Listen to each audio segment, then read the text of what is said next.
Hello, everyone. Welcome back to another episode of Debatable with your hosts, Nina and Kyle. I'm Kyle. I'm Nina, and it's Holy Week, or the end of Holy Week. And as we know, the Philippines has had a long tradition of Holy Week practices. Churches are often full of people, and vendors are outside these churches in order to sell religious things. We also have some questionable practices, such as public penitentia, which is the act of publicly whipping yourself in order to ask for forgiveness from God, self flagellation, as a lot of people call it, and we also have things like cenaculo and pabasa. However, IATF guidelines dated March 21 banned all kinds of mass gatherings from March 22 to April 4, and this period covers the entirety of Holy Week, which includes Palm Sunday all the way to Easter Sunday. This rule, however, allows baptisms, weddings, and funeral services, but this is going to be limited to 10-person gatherings only. Yeah, the Archdiocese of Manila decided last Tuesday, so March 23, to defy basically the Philippine government's ban on religious gatherings in Metro Manila. They said, we will have our religious worship within 10% of our maximum church capacity. So the Manila Archdiocese, Pabilio, said on Radio Veritas, basically, the government is wrong. We should not follow such guidelines. These guidelines lack consultations and it breaks the separation of church and state. In Metro Manila, the bishops of Novaliches and Cubao, which covers the entirety of Quezon City, and the Bishop of Pasig, covering Pasig, Taguig, and Pateros, decided, however, to cancel religious gatherings in the area even before the government banned religious gatherings. So they basically complied, but not even as a direct result of the government enforcement. So this brings up a lot of debatable conversations. Does the government have the right to limit activities of the church? Is the church justified in its refusal to follow? Who are they accountable to? Does the individual right to religion and choice get to overturn government mandates? And is it principally consistent with the rest of government action? So, for this episode of Debatable, we'll talk about all those issues to give you a better understanding of how religions have been affected by the pandemic and possibly shed some light on the specific issues and tensions that exist right now between the government and these religious institutions. So I guess the first part of this would be understanding the separation of church and state, because as stated, for example, by Roque, defiance of an IATF resolution is not covered by separation of church and state. What is covered is the freedom to believe and the freedom not to endorse a religion. So Roque said this during a news briefing, and he added, but in the exercise of police powers, we can order, actually, the government close. And wag sana dumating doon. This was a warning, basically, to the archdiocese about defiance. I'm sorry, did you mean order the government closed or the government will order the churches to be Oh, closed? sorry. The government will order the churches closed. Okay. So I think that we can start this discussion by asking like what even is a separation of church and state? I already talked about this a little bit in our religion episode a really long time ago, but in principle, separation of church and state is basically a delineation of boundaries. So you put up a fence because strong fences make good neighbors. So there are things that are exclusive to the state, like, managing the economy, welfare, etc. There are also things that are exclusive to religion, spirituality, and whatnot. So basically, the separation of church and state means that the state can't tell the religion how to properly mediate between a citizen and God. Religion can't tell the state how to run the economy. Justice Isagani Cruz used this phrase, render unto Caesar things that are Caesar's, and unto God the things that are God's. So basically, there are functions that are exclusively to government. Only the government should be able to do that. There are functions that are exclusively to religion. Only religion should do that. In our constitution, there are two religion clauses, both in Section 5 of the Bill of Rights or Article 3.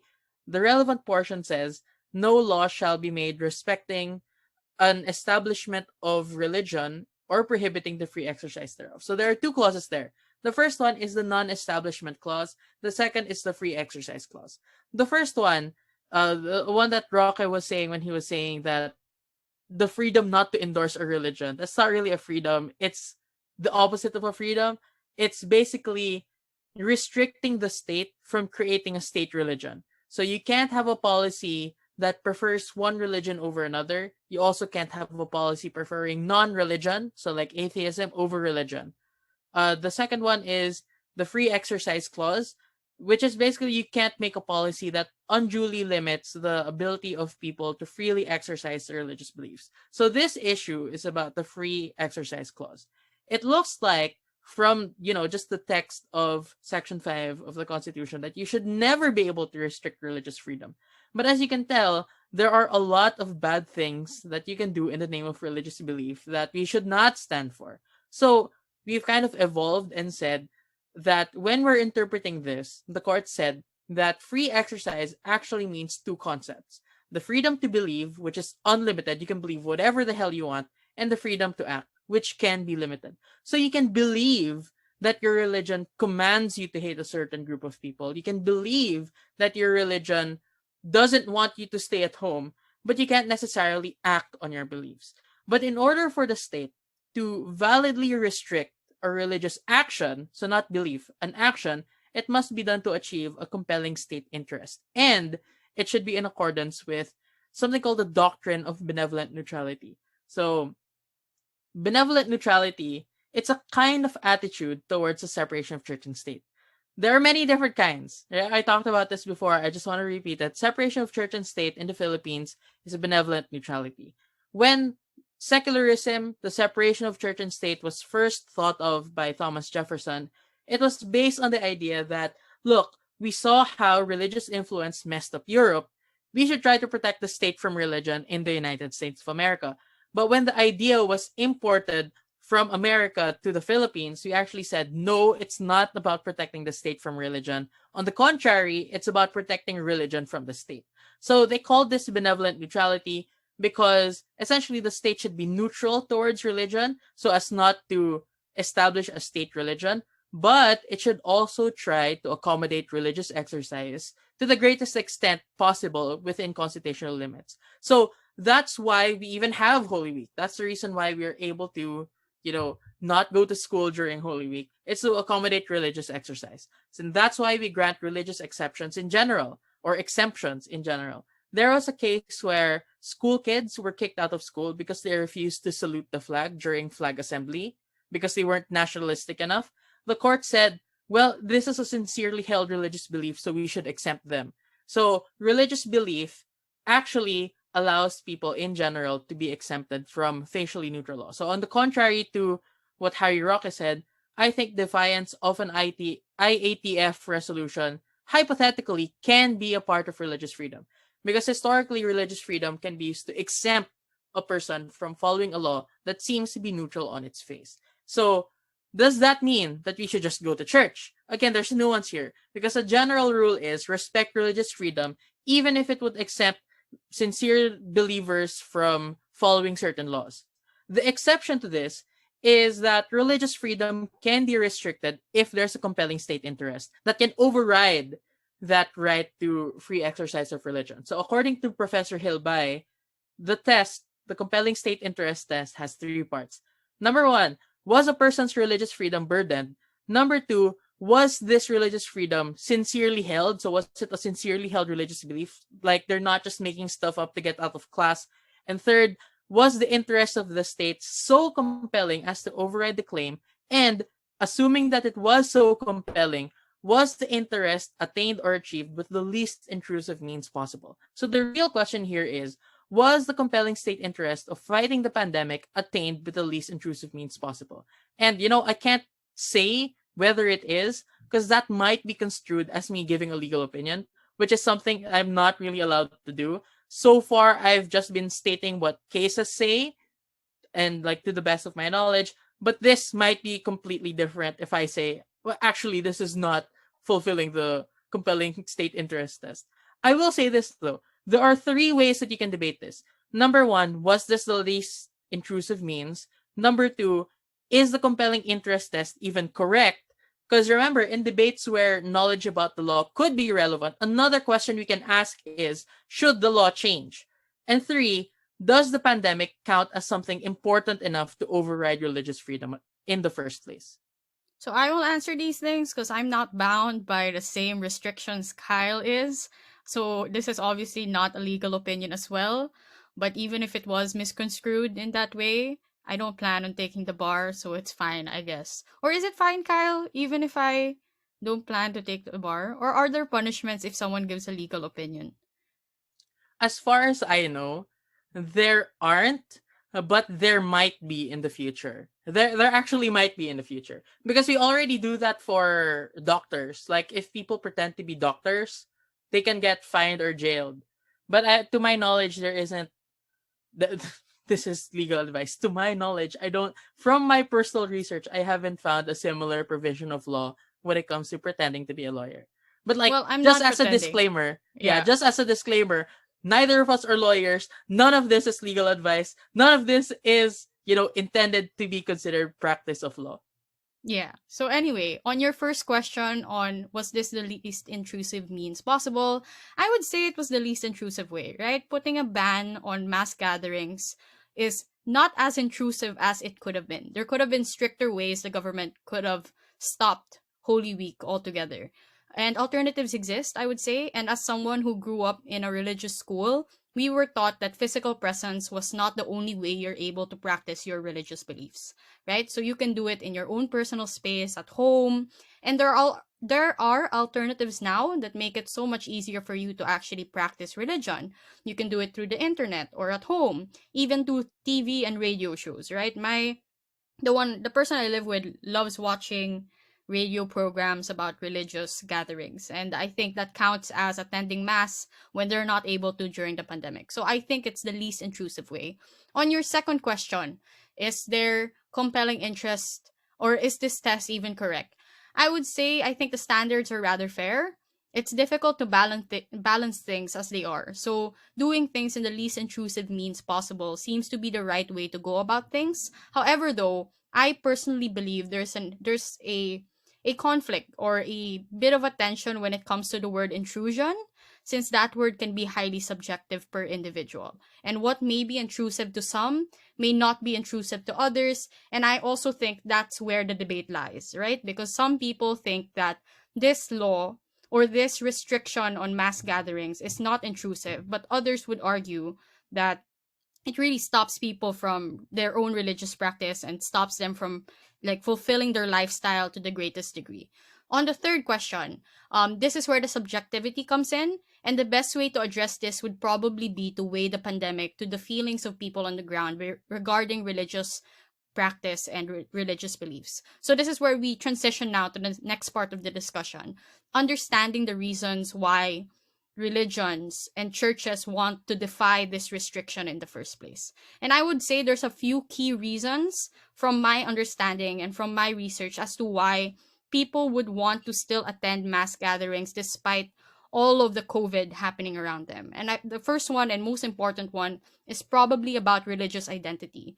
Because on a few levels, right, people genuinely feel bad if they're unable to uphold certain traditions for themselves. This is why yearly we practice making sacrifices for Holy Week, despite the fact that there's no real rule that says we have to, right? It's just something recommended by the church and something that we've been practicing all our lives. And this is also why we have extreme forms of penance, which is a whole different debate altogether, especially the point on self-flagellation.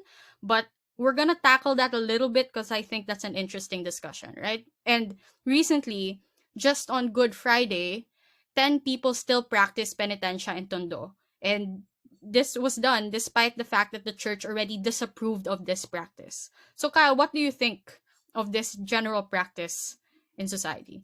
In general, I think it's quite fascinating. Yeah, I'm just fascinated by it because I remember watching. I've only watched the Penitential once, just once my entire life. I was staying at my grandmother's place years before I was a kid, and I didn't even know it was the Holy Week until I saw people whipping themselves and I saw like blood dripping down from their backs. And I was like, why would people do this? And that's where it was explained to me that they're doing this to show penance or like ask for forgiveness. But that never really, stuck with me. I don't think that you should necessarily make yourself suffer just in order to ask for forgiveness. And that's the reason why, like, I think there's a cultural thing here. Like, if you notice that a lot of people, when they say sorry, they intentionally try to hurt themselves, not just like physically but also emotionally. They talk really badly about themselves. And I remember you were telling me that that seems kind of abusive because you're trying to make it all about your own suffering, instead of actually solving the issue. So I don't really agree with the principle behind penitentia.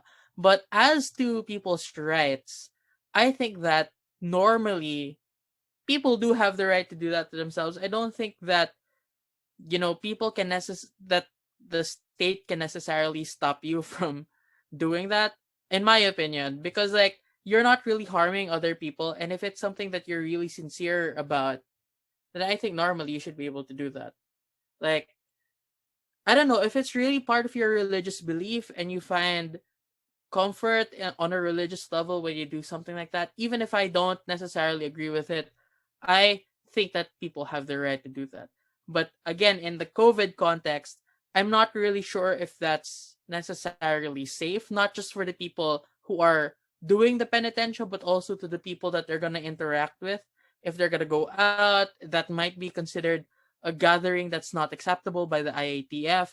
So I don't know. I don't know. It's not it's not as black and white to me as for other people, because I think for other people, they just don't like the practice at all. They don't think that you should ever do it, or that there is ever any benefit to it.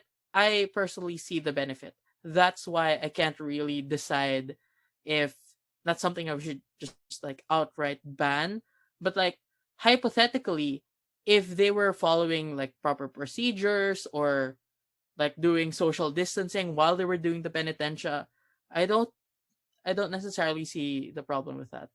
Yeah, I would say it's also a very gray area issue because of the fact that, I mean, the church has already disapproved of it, but they can't necessarily stop their followers from doing something based on what they've seen, like historically being done, as well as what the Bible has said is a way to gain, like, or to ask for forgiveness.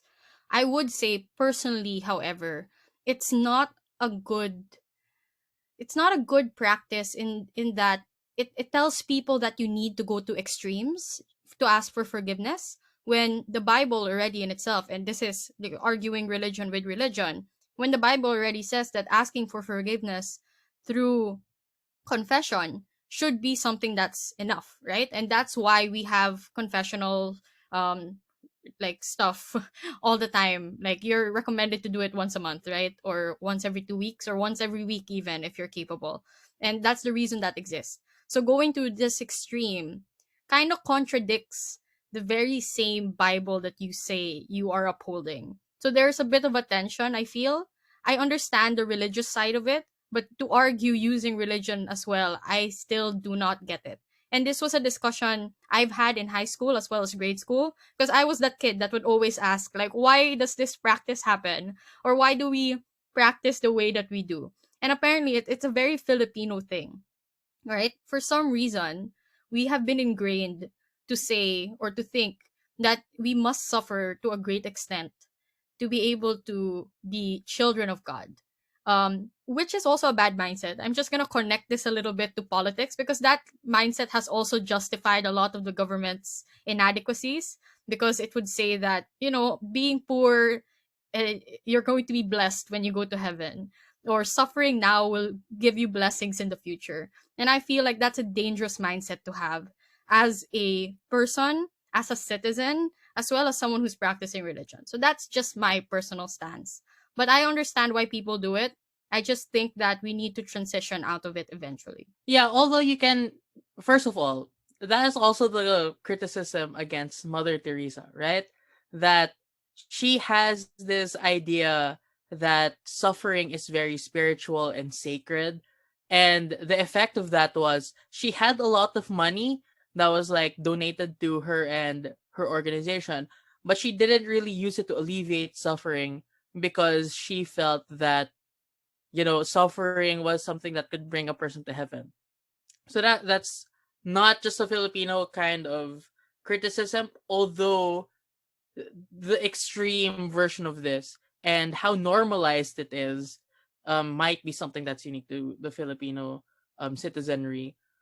But if we're going to take a stronger stance, kasi medyo ano tayo, we're very soft in our stance so far. True. Um, let's try to go hardline and say no, this is just not good. I think a strong argument for saying that we shouldn't let people have these kinds of mass gatherings, even in the name of religious freedom, is that there are lots of alternatives that might exist. So you have online church services. Like, why can those things not be enough for people on the ground? Because you can say that why do you have to go to your physical church, actually hold hands with people? It might be just 10% capacity, but that is still, an added risk that you did not need to incur. But on the other hand, oh my gosh, the flip flopping talaga that we have to do because we're debaters. On the other hand, you can say that actually it's built on a false premise. The false premise that these are legitimate alternatives. But from the point of view of the believer, there is no such alternative. That might be something that makes us ask, these things might not be enough for people on the ground. So there might be some deep connection to religious spaces, like physical religious spaces, that cannot be replicated at home, right? There might be a sense of tradition that lends legitimacy to certain actions. So, for example, if you're going to kneel um during mass, it might feel differently or more solemn if you're kneeling um in church as opposed to just kneeling, at home for no reason, and like your children will look at you like, "Nanay, what are you doing?" And then she will like, "Oh, it's Sunday or it's Thursday. I have to pray today." Sorry, I'm just bringing something from home to this discussion. And also, Bishop Ruel Marigza, was the General Secretary of the National Council of Churches in the Philippines, the NCCP. They actually said, in anxious times, more than the strict and unjust and inconsistent imposition of orders from the government, what is constant is the spiritual needs of people, and that churches are able to consistently give that. So churches, religious services, they provide help consistently by providing a spiritual support system, a boost in morale. It allegedly, according to the good bishop, reduces psychological stress, good mental health, those kinds of things. So there might be reasons why they don't think there are alternatives. But the problem with this argument, in my opinion, is that it can be used to justify any form of exception from the IATF guidelines. And this is a problem. And it has been used before, right? Saying that we need it for psychological stress relief, for good mental health. And personally, I don't think it's a very persuasive argument, though I do understand that religion may be more to some people than the rest. So I'm not going to judge if you are someone who truly and genuinely needs religion in order to function in your everyday life, just like someone who needs therapy, right? Or someone who needs like medicine, because there are people that genuinely see religion in that fashion. But to go hardline, um, as a debater, if I really had to go against this, I would say that once again, um, your needs need to come second compared to the needs of society, right? The fact that COVID is not just a personal issue but a societal issue, and you risking your own life and the lives of others should not be something we take lightly and should not mean that you should be exempted from it. I might take the opposite view for now. I might take the opposite view because, especially right now, like, we're a year into this, and the only reason why we have such strict guidelines right now is because of the catastrophic failure of the government. So you're punishing believers even more for things that are absolutely not their fault. Or, like, I'm assuming that it's not their fault for now.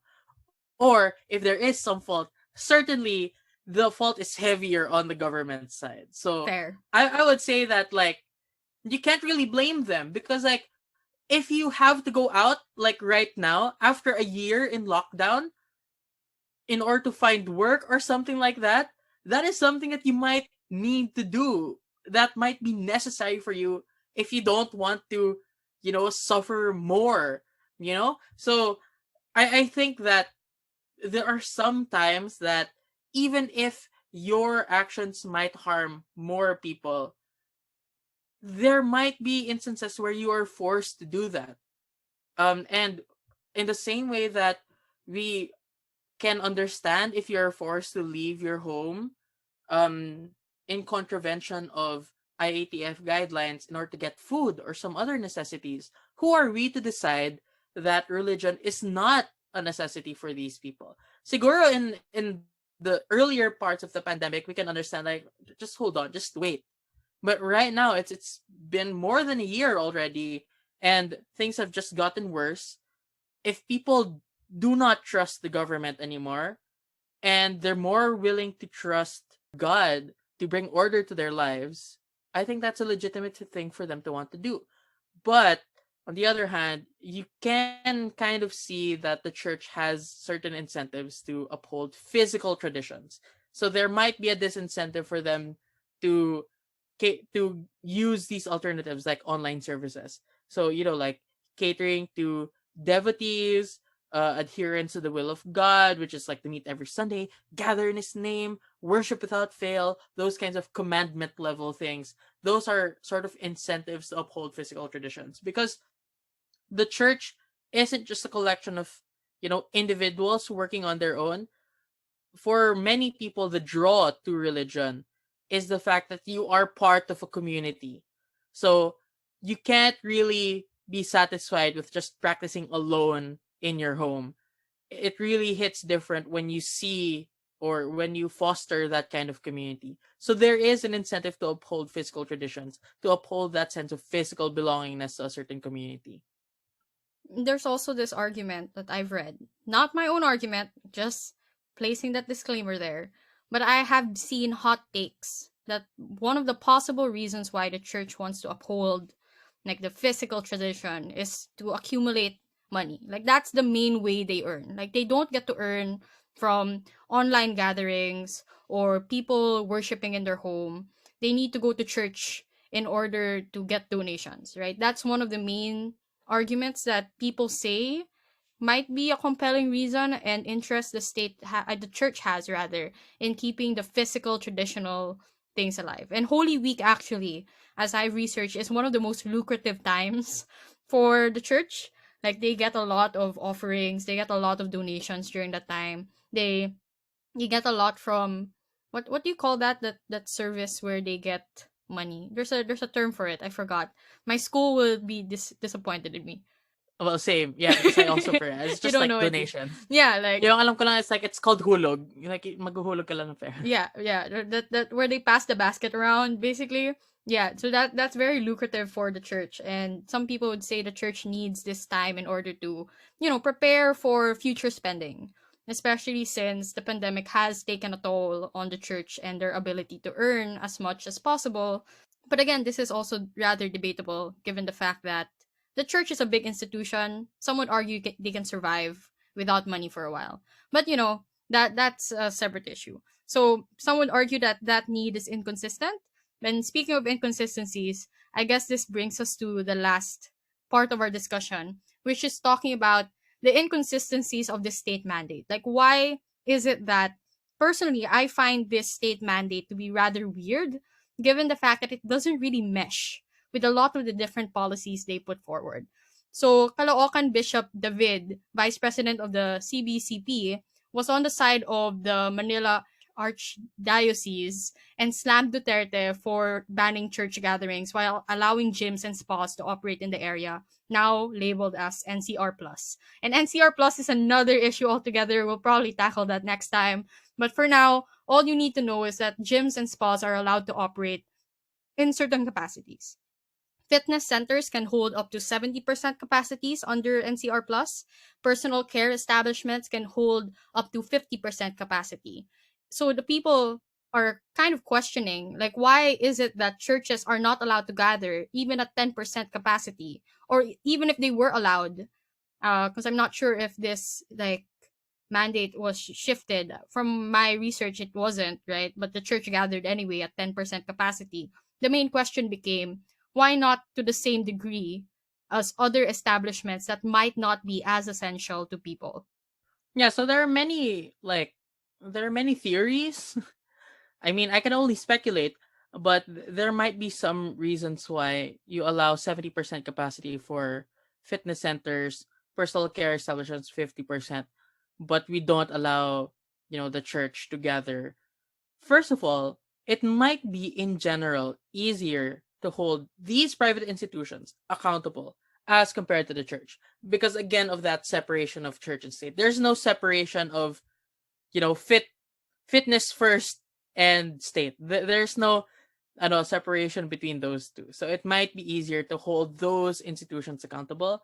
There's also the idea that the church can survive a week of quote unquote no normal business given the power that they already have. But I guess another theory that I just thought of just now is maybe there's a hierarchy. Like we put a hierarchy on the goods that they produce. So fitness centers, at least they help you stay healthy, right? As well as personal care establishments, they help you, care about yourself. But when you're talking about, spirituality, salvation, those are very abstract things, like very intangible things. And I guess we don't, I mean, the state doesn't see much of a value in it as compared to like physical health. So that might be a reason why we're treating them differently. I would argue, however, that we should probably just limit activities of all establishments equally to avoid the confusion, as well as actually get stuff done during quarantine. But I agree with Kyle, because Kyle might respond to me and say that, it's the government's failure that things are not going the way that they should be, and we should be allowing businesses to operate to make up for the losses established by the government. But I would still say, right? Probably the solution would then be to force government action to be better by closing everything properly, actually having decent quarantine, while at the same time having ayuda, which is not the case that we see today. But that could harm businesses, I see. That might not be as powerful as the church, but I would say that if the government was able to do their job properly and actually subsidize these institutions and these establishments, then the outcome probably won't be as bad. So it's a problem solution mismatch, I would say. We shouldn't be stopping establishments. We should be forcing governments to make accommodations for those establishments. But that's just me. My opinion about your opinion is that it sounds nice, but it's like a fantasy world. I don't think that it's gonna happen. So I'm not sure if the ideal that you're talking about where we limit everyone in order to avoid the confusion, get stuff done during quarantine, like pressure the government in order to do things better. I mean, that hasn't worked for the past year. I'm not sure if it's gonna work anymore now. But again, you're perfectly correct in saying that it might harm those businesses that aren't as powerful as the church. Because for those businesses, they're still gonna have to pay taxes, I believe, on the use of the property, or they might have to pay rent. But for the church, they don't have to pay taxes on the land. So that might be a difference. That again, that might be a reason why the church can survive another few weeks of no business as opposed to smaller. So again, there are so many debatable issues here. The not the least of which is what is the responsibility? Like what is the burden of a religious believer in this whole situation? Because it seems like the government again is shifting the burden to an individual person, especially an individual believer. Is this a permissible use of state or police power to restrict religious freedoms? So I think we can end here. This has been a very long week for everyone. We know like several people who have lost people. So if you are a religious believer and you are going to pray for anything, I hope that you keep the safety of everyone in our country in your prayers, because like it doesn't seem like this nightmare is gonna end pretty soon. And that's the reason why I've been kind of kinder than usual to religion in this episode, because I understand that with all the mess that we're seeing in the government, I really can't fault people for trying to find a higher order. And that's, I think, one of the main roles that religion has to play, that not even the government can take away. So that's the reason why we thought of making this particular episode. So that's it. We hope that everyone listening to this is listening to it in a safe manner, and by that we mean, you're staying safe. You can afford to stay at home. We hope you and all of your family members safety and health. That's it for this episode of Debatable. Thank you so much for listening. Hope you had a great time listening to us. It We hope that it was an escape for you a little bit, as much as it was an escape for us to make this episode. Mm-hmm. So thank you everyone. Bye bye. Bye.